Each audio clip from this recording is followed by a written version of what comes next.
Salut à tous et bienvenue pour cette nouvelle preview sur NBA saison 2025-2026. Aujourd'hui, on va parler des Milwaukee Bucks. Comme d'habitude, n'oubliez pas de vous abonner, de mettre un like, de mettre un commentaire et surtout de partager cette vidéo. On a besoin d'un maximum de soutien pour ce long marathon que sont les previews sur NBA. Petit rappel sur le format de cette preview sur NBA. Elle se divise en 3 parties. La première partie qui est un récap où l'on regarde ce qui s'est passé l'année dernière d'un point de vue statistique NBA, mais aussi sur NBA. Une deuxième partie qui est consacrée au roster, où l'on verra les mouvements de l'été, la rotation à venir, mais aussi les rookies qui arrivent. Et enfin, la troisième et dernière partie, les choix, où on indique les joueurs qu'il faudrait avoir sur la saison prochaine, mais aussi les forces et faiblesses de l'effectif que l'on pourra utiliser sur cette nouvelle saison NBA 2025-2026. Allez, c'est parti, on commence par le récap. Encore une saison, on va dire, avec un goût amer pour Milwaukee. On fait un petit peu la story de cette saison avec un début de saison cataclysmique. Finalement, un rebond et la NBA Cup qui a réussi à créer quelque chose autour de Milwaukee avec un Damian Lillard qui était vraiment dans des très bons standards. L'intégration des jeunes comme André Jackson ou AJ Green qui ont vraiment fait le taf. Une NBA Cup où Milwaukee a réuni et a réussi à taper une petite équipe sur la saison, c'est-à-dire OKC, rien que ça, à maîtriser, à réussir à cadenasser un Shai grâce à André Jackson, vraiment très très bonne surprise. Petite parenthèse enchantée, alors tout allait bien. Et puis après, il y a eu la trade deadline où merci, au revoir Chris Middleton pour tout le travail. Mais bon, ce n'est plus un joueur titulaire indiscutable en NBA avec ses nombreuses blessures et c'est maintenant le problème de déplacement en lien avec ses blessures. Parti en échange d'un Kyle Kuzma qui a été fantomatique à Washington. Spoiler, il a été fantomatique sur la deuxième partie de saison. Et puis après, on a l'All-Star Game, les deux joueurs qu'on a sur la photo, Yanis et Lillard, qui sont tous les deux All-Star. Et on sort de là où thrombose pour Damian Lillard. On ne sait pas s'il revient au bout de la saison, donc ça fout un peu le bazar dans l'organisation de Milwaukee. Milwaukee qui termine tant bien que mal la saison, finalement, échoue dans l'avantage du terrain et finit 5e. Et retrouve son meilleur voisin, son meilleur ennemi, Indiana au premier tour. Premier tour, c'est très violent pour Milwaukee, défaite 4-1. Un Lillard qui se fait le tendon d'Achille au match 4. Un match 5 où Milwaukee mène de 7 points à 1 minute de la fin, qui finalement perd le match, avec encore une fois un miracle et un enchaînement de choses plus improbables les unes que les autres, qui permet à Indiana finalement de mettre le couvercle sur la série chez elle.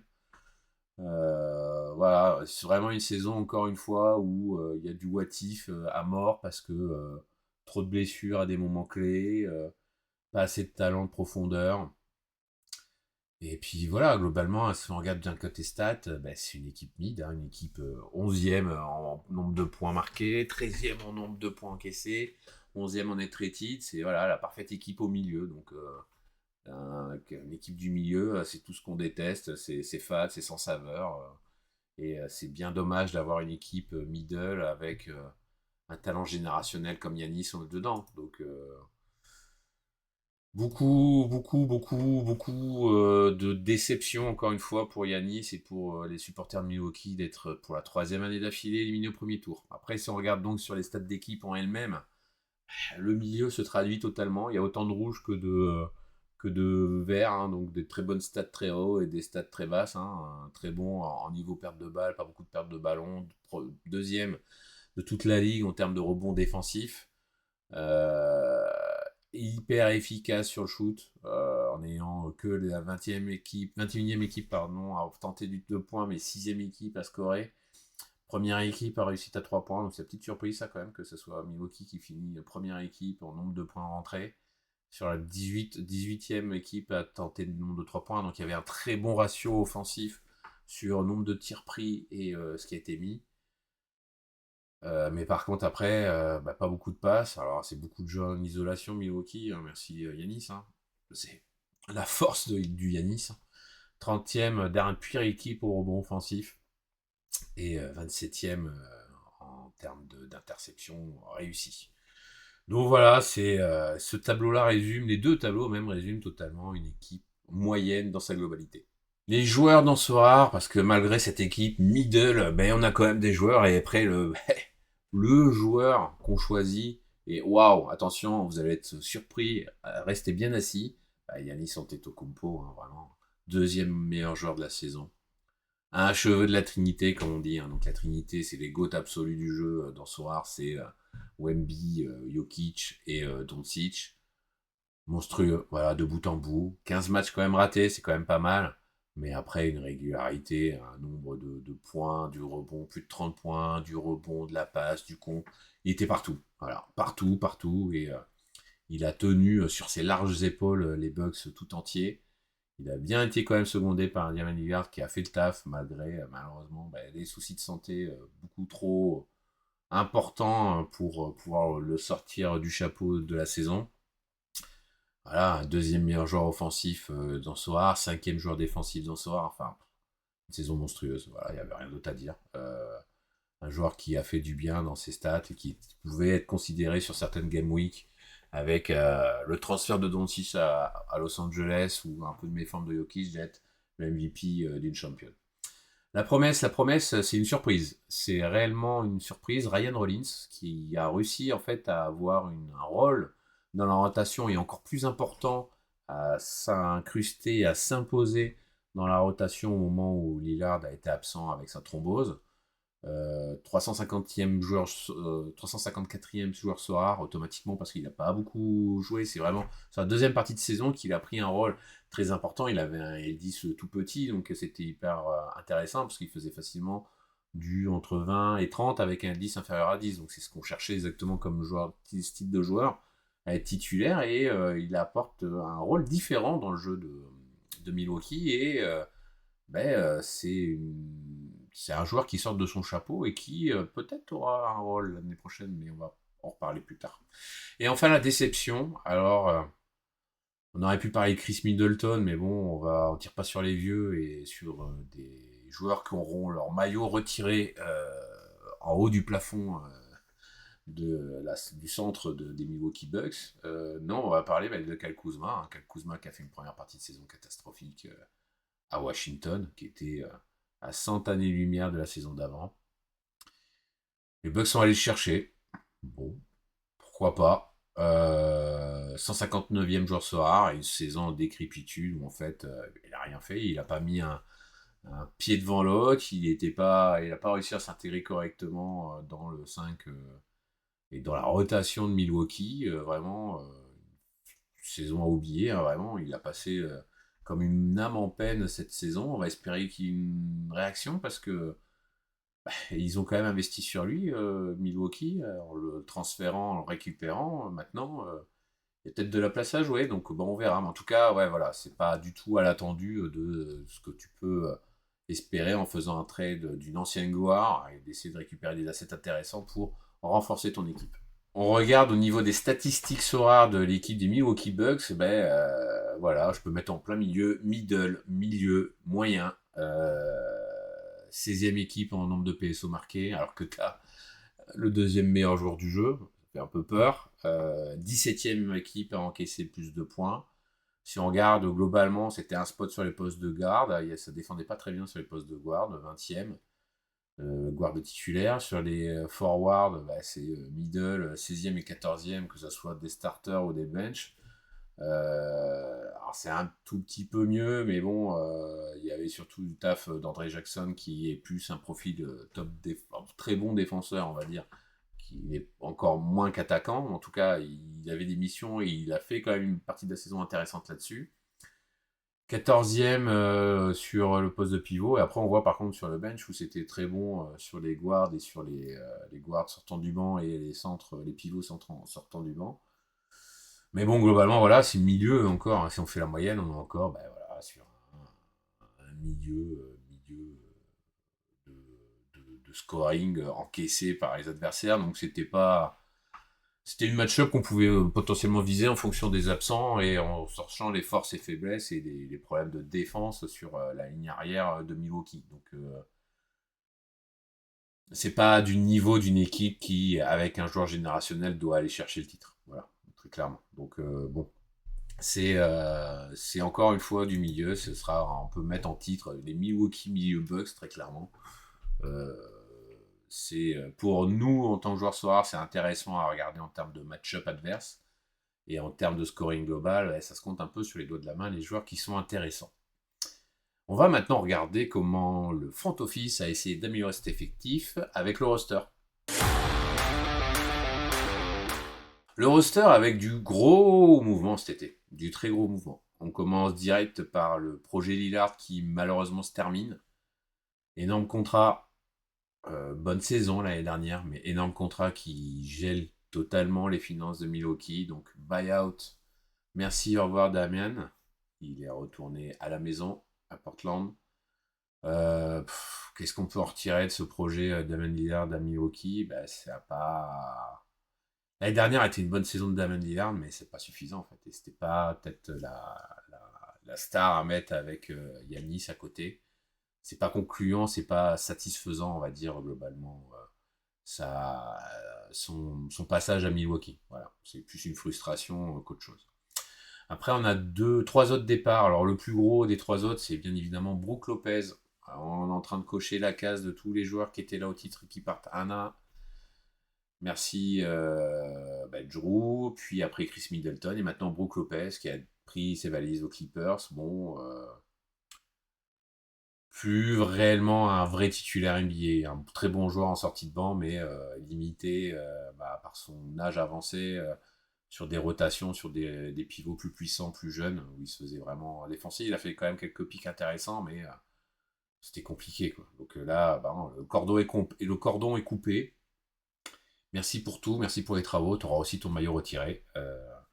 Mais là, voilà, il faut passer à autre chose. Et il y a eu un remplaçant, on va en revenir après. Et puis après, pas de Connaughton qui était intéressant dans la première salve de rotation de Milwaukee qui part, avec un Stanley Humud là, qui faisait un peu les cheerleaders, qui était en bout de banc. Côté arrivé, il y a des choses très intéressantes. D'abord, Miles Turner, le, le gars qui était dans les rumeurs de transfert depuis 10 ans. Chaque été, on disait Miles Turner va partir d'Indiana. Cette année, il va en finale de conférence et paf, il signe chez l'adversaire.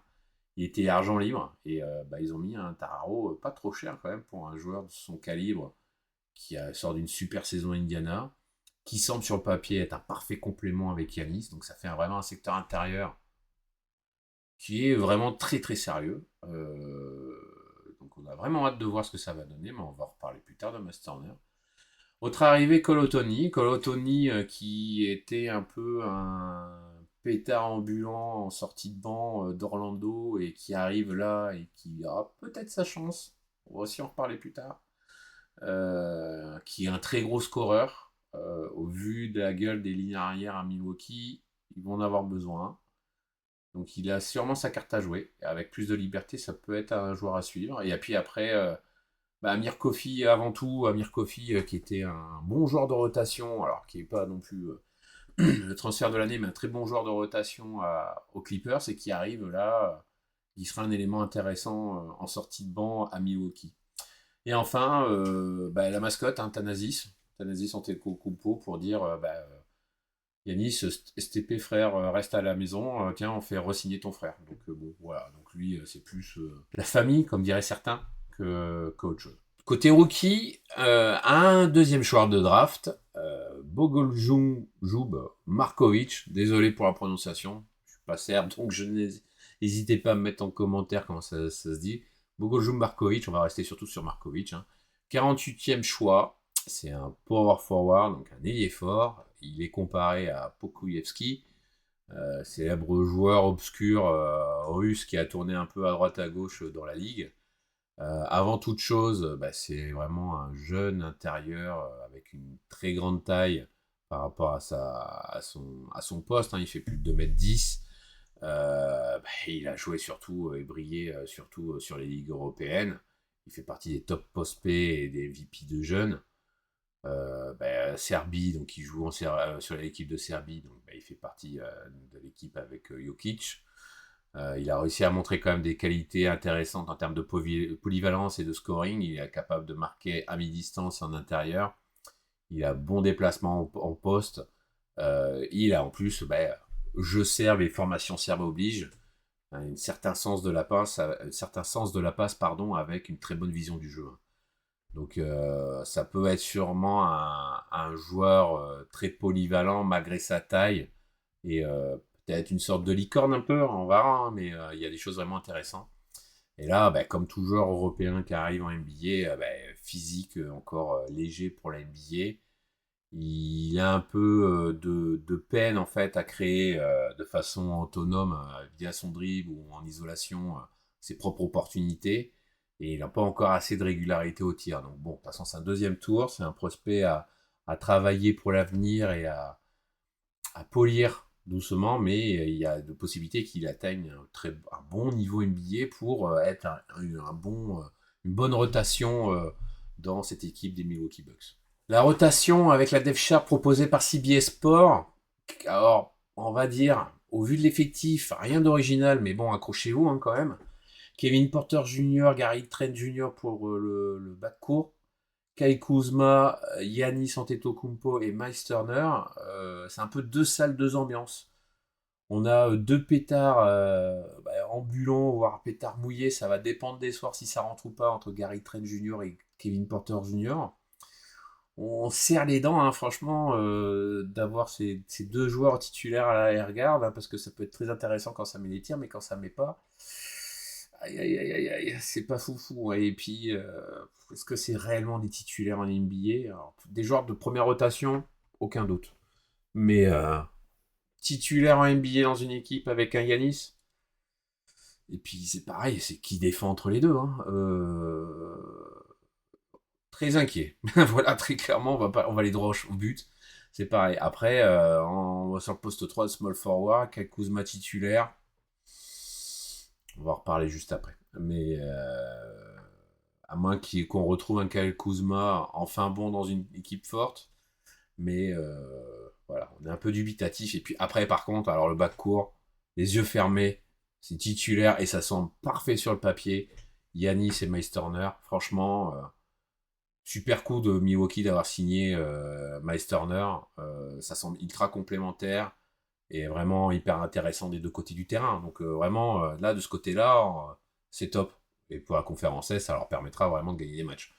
Après, si on regarde sur la deuxième unit et donc sur le deuxième et troisième niveau de rotation, on a Cole Anthony et J. Green, on va dire en premier niveau de rotation indiqué par CBS Sport, Torian Prince, Bobby Portis, Jericho Sims. Donc c'est bon, c'est correct, vraiment. Pas grand chose à dire. Après, même on peut voir sur la troisième unit, il y a Raya Rollis, Gary Harris, s'il arrive à retrouver un peu de basket qu'il avait à Denver, qui sort de vraiment deux saisons, de plusieurs saisons à Orlando catastrophiques. André Jackson Jr. qui a montré de très belles choses, mais il faut le faire jouer parce que malheureusement, le PPR, il sait très bien défendre, mais par contre en attaque, c'est un plot. Vraiment, en fait, après, la rotation, elle est vraiment intéressante, mais je vais réutiliser encore une fois le même mot. Il y a des postes où c'est mid, c'est pas fou. Voilà, du poste 1 à poste 2, il y a des bons genres de rotation, mais il n'y a pas des titulaires indiscutables, des joueurs qui sont largement au-dessus. Donc il y a des places à prendre. Voilà, il y a des places à prendre très clairement sur les postes 1 à 3 parce que faire toute la saison avec Kevin Porter Jr. Titulaire à la main ou Gary Trent Jr. Titulaire en poste arrière shooter, on souffle fort. Et on souffle fort à la place de Yanis. Si on regarde nous, notre côté, notre 5, nous, c'est un peu différent. Alors bon, voilà, à part des fautes faute de mieux, on garait sur la traction arrière Gary Trent, Kevin Porter. On met Torian Prince en poste 3 parce que l'année dernière, plus de 40%, je crois, 42, 44% à 3 points en prenant que 4 par match. Là, avec un plus gros volume, ça peut être vraiment intéressant et ça peut vraiment amener de l'alternance et plus de régularité au shoot que ces deux autres compères à l'arrière. Et puis bon, voilà, à l'intérieur, on enfonce les portes ouvertes. Yanis, Miles Turner, terminé bonsoir. C'est ultra solide et ça fera gagner des matchs, très clairement. Avec tout ça, maintenant, on va quand même faire des choix.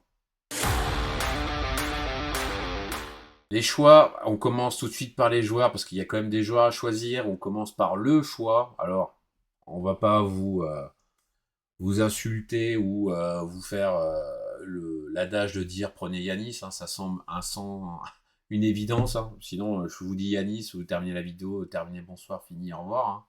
Non, non, on va quand même proposer autre chose qu'un Yanis. Yanis, bien évidemment, parce qu'on a dit ça fait partie quasiment de la Trinité. Mais bon, voilà, si on veut creuser un peu et chercher autre chose, ben, on va dire un deuxième choix pour les connaisseurs qui paraît évident, c'est Miles Turner. 26 de L10 en plus en début de saison, Mamma. Parfait complément d'Yanis sur le papier, c'est vraiment, ça semble être vraiment le joueur, c'est un Brook Lopez plus jeune, très clairement, qui sait écarter le jeu, qui sait mettre des 3 points, qui sait bien défendre, faire mettre du contre, prendre des rebonds, donc c'est un fit qui semble parfait sur le terrain maintenant, à voir comment ça va se passer la saison, mais pour nous, ça semble un choix évident parce que ben, c'est la seule vraie option en poste 5. Derrière, c'est Jericho Sims. Alors, en tant que fan d'Enix, je sais de qui on parle. Hein. Voilà, c'est un autre volleyeur. Hein. Ils combattent, ils font des matchs de volley avec Jackson Hayes.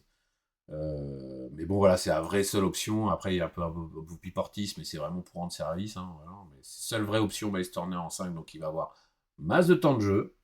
Il a totalement, au vu du 5 qu'on a pu voir avant, totalement la liberté d'être la deuxième option en attaque de Milwaukee. Donc voilà, donc pour nous, ça semble un choix. C'est dans le top choix du début de saison. Miles Turner était souvent un très bon choix dans Sora. C'est un bon joueur Sora avec de la variance et tout. Mais là, ça semble, en ayant changé d'équipe, très clairement un choix prépondérant, on va dire, sur cette nouvelle saison. Le deuxième joueur, le pari, ben on va partir sur Gary Trent Jr. Parce que ça semble être, au vu de l'effectif qu'il y a sur le papier, être le leader de cette ligne arrière. Il sort de playoff vraiment intéressant où en fait il a réussi à être un rôle plus que prépondérant sur la fin de saison avec l'absence de Damien Lillard, à mettre des shoots clutch. On se souvient du dernier match malheureusement perdu par Milwaukee où il a été le deuxième meilleur joueur derrière Giannis au match 5 à Indiana. S'il est régulier dans le shoot, il fait tomber, ça peut faire mal, hein, vraiment. Hein. Donc ça semble être la première option de shoot à 3 points. En tout cas, celui qui va prendre le plus de shoot.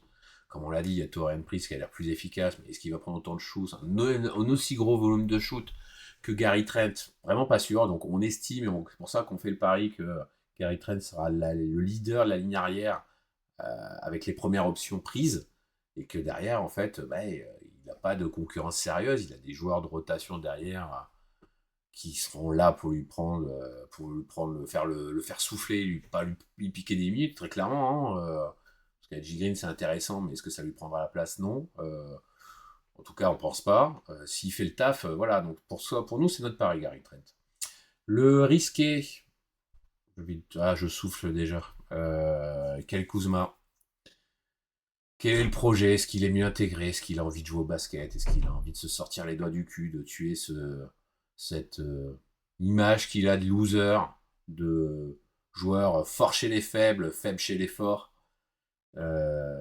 Très clairement, va falloir montrer des choses très rapidement parce que au vu comment bouge le front office et comment le front office montre à Yanis que sa place dans le futur c'est à Milwaukee et pas ailleurs, ben, si Kyle Kuzma ça marche pas, ça va finir ciao mon poteau, c'est finito, tu rentres chez toi, tu vas ailleurs, va voir ailleurs si j'y suis, tu seras transféré.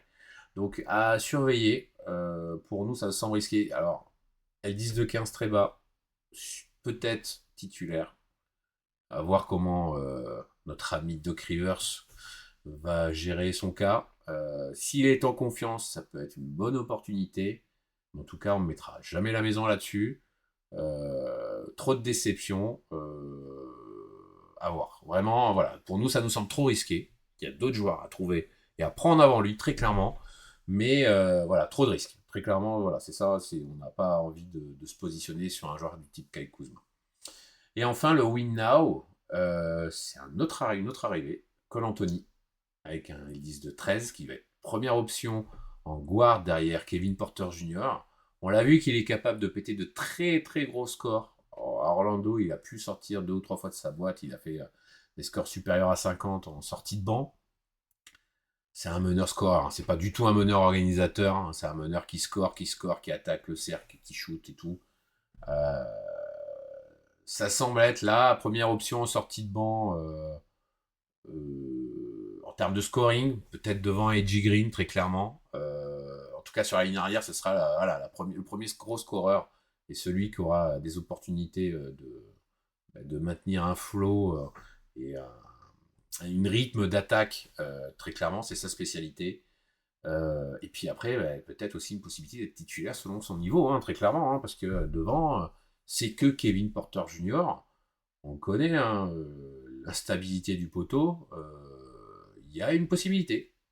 Donc, pour nous, ça semble un bon choix, à minima sur le début de saison, au vu de son LD, c'est peut-être même plus ses affinités, parce que, on l'a dit, les postes de guard à Milwaukee, c'est ouvert, il n'y a pas de stature, il n'y a pas de très clair titulaire devant, c'est moyennasse, et tout le monde peut tirer son épingle du jeu.